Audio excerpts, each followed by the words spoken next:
When Julius woke up again, it was already nighttime. Zhang He and Wu Yong stood guard outside the door with a team of elites, fully alert. Julius's mother, Consort Spanner, along with several imperial physicians, were anxiously keeping watch inside the room. When she heard the news of her son's coma, Consort Spanner immediately rushed over with the physicians. He was her only son, whom she had raised with utmost care, pouring all her heart and soul into him. Fortunately, her son had lived up to expectations, standing out among the many princes and earning the qualification to compete for the position of crown prince. Lately, she had been meticulously planning for her son's future, and just when everything was reaching a critical point, this unexpected incident naturally made her extremely anxious. Luckily, it wasn't too serious, just a fit of rage leading to fainting. "Julius, how are you feeling? Are you all right?" Seeing Julius open his eyes, Consort Spanner immediately leaned forward, asking with concern, "Mother, why are you here?" Julius rubbed his throbbing head and slowly sat up. "I heard something happened here. Of course I had to come and see you." Consort Spanner took the medicinal soup offered by a maid and carefully brought it to Julius's lips. "Here, this is a tonic for calming your spirit. Quickly drink it." Julius nodded silently, took the bowl, and downed it in one gulp. "My son, no matter how precious a treasure may be, it is ultimately just an external possession. As long as you like it, I can always find someone to search for it again for you. The key is for you to take care of your health," Consort Spanner earnestly advised. "I know, it's just that this happened so suddenly. I lost my temper for a moment." As he spoke, Julius involuntarily clenched his fists, his face darkening. Years of painstaking effort lost overnight. It was enough to make anyone furious. "I already have some understanding of the situation. Leave the rest to me, you don't need to worry about it anymore," Consort Spanner said. "What? Have the thieves been caught?" Julius asked, his expression sharpening. "They haven't been caught, and they cannot be caught." Consort Spanner shook her head. "Mother, what do you mean by that?" Julius frowned. "My son, you were set up." Consort Spanner sighed lightly. "You were too eager for success and fell into someone else's trap. The current situation is a hard-earned lesson for you." "Set up?" Julius furrowed his brow deeply. "Are you referring to Dustin?" He wasn't stupid. Dustin had barely finished presenting his treasure when Julius's private vault suffered an incident. No matter how he looked at it, it had to be related. After all, his treasure vault was heavily guarded with countless traps. Only a top expert like Dustin could have escaped after triggering the alarms. However, suspicion was one thing. He lacked any evidence, and thus could not lash out directly. "Dustin was just a knife. There's someone else wielding it from behind," Consort Spanner said seriously. "Who? Who's targeting me?" Julius gritted his teeth, hatred flashing in his eyes. Right now, his competitors were mainly Lancelot and Leonhardt.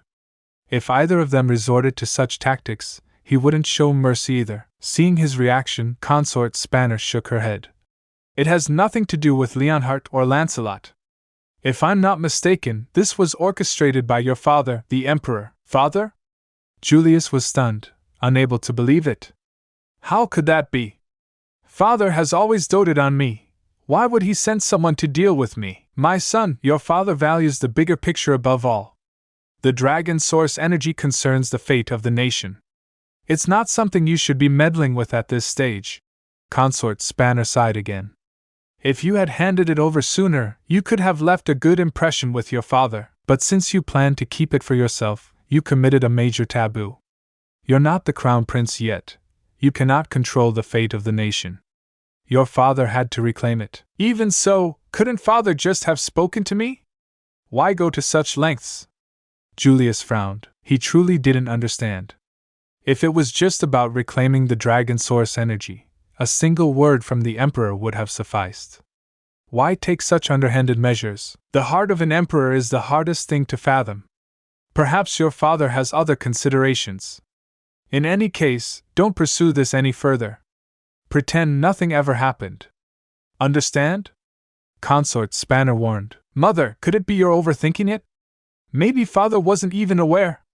Julius probed, unwilling to accept the conclusion. "My son, Instonia, nothing escapes your father's eyes and ears. Without his authorization, Who would dare so brazenly steal from your residence? Consort Spanner spoke softly. In fact, during the time Julius was unconscious, she had already quietly launched an investigation. There weren't many people who knew Julius had obtained the dragon source energy. Following the clues, it should have been easy to uncover the truth. Yet frustratingly, all the people she sent found nothing. Even when she mobilized the Spanner family's intelligence network, all they discovered was that the forces behind this had an intelligence system far superior to that of the Spanner family. Within the Dragon Marsh, only the royal family's intelligence network could so effortlessly suppress the Spanner families. Currently, the royal family's intelligence network was in the hands of Princess Margaret, and Margaret only answered to the Emperor himself. In other words, everything Margaret did was under the Emperor's tacit approval. Thus, she could only advise her son to let it go, pretend nothing had ever happened. Otherwise, once things fell apart, it would bring nothing but disaster. And just can't accept it. This can't be the end yet. You promised to never leave, and now you're gone. Can't believe I can feel the world slipping away as you slowly fade from my everyday. You promised forever a love without end, but now I'm left broken, struggling to mend. I thought we were so tied, destined for a lifetime, love with no end, love with no end.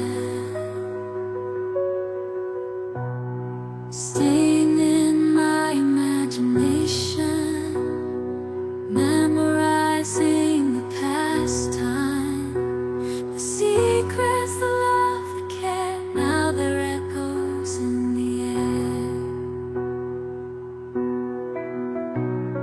I still see your face in every place, feel your warmth, your gentle grace, but now there's just an empty space, and I'm lost in this endless chase. Keeping